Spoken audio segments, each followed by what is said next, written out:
So primary voters making their voices heard at the polls in New Jersey, South Dakota, New Mexico, Montana, and Washington, D.C. Some of the last primaries of this election cycle, by the way, and both Biden and Trump, well, they won easily, but there were some warning signs. 538's polling average still gives Donald Trump a slight lead over the president heading into November.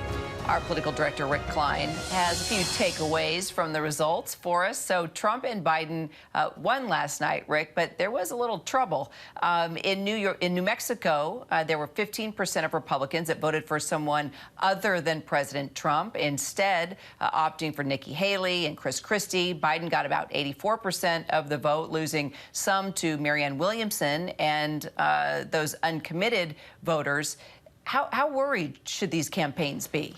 Yeah, Kira, if it's June and you're showing up at a primary as a Democrat or a Republican and voting against the person that is almost certain to be the nominee in just a couple of weeks, you're doing it to send a message. And the message has been a consistent one in both parties. There's a segment of voters that are not happy with Joe Biden as the Democratic nominee, and a slightly larger segment of Republican voters not happy with the idea that Donald Trump is the nominee. It is notable that this is the first voting to happen since the guilty verdict last week in New York, although a lot of the voting in New Mexico and elsewhere is early and was probably cast before that the verdict. And we should note Nikki Haley was the last holdout in finally endorsing Trump just a couple weeks ago. So we've seen that, though, a consistent number of that chunk of voters that both of them are going to have to work to get back now that we're fully in general election mode.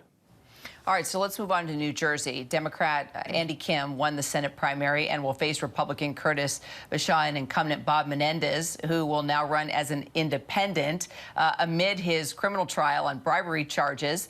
New Jersey is a pretty blue state, but could Menendez and his gold bars, and his cash stuffed in his pockets play a spoiler here?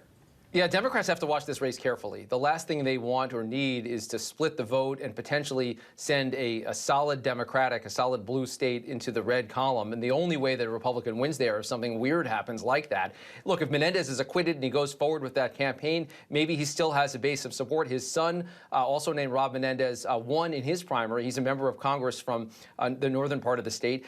He gets to continue to serve if he wins that seat. So the name itself doesn't seem to be a significant political drag at this moment. Although I think most observers expect that Andy Kim is going to consolidate the support, and Menendez may or may not continue his bid depending on the verdict in his own trial.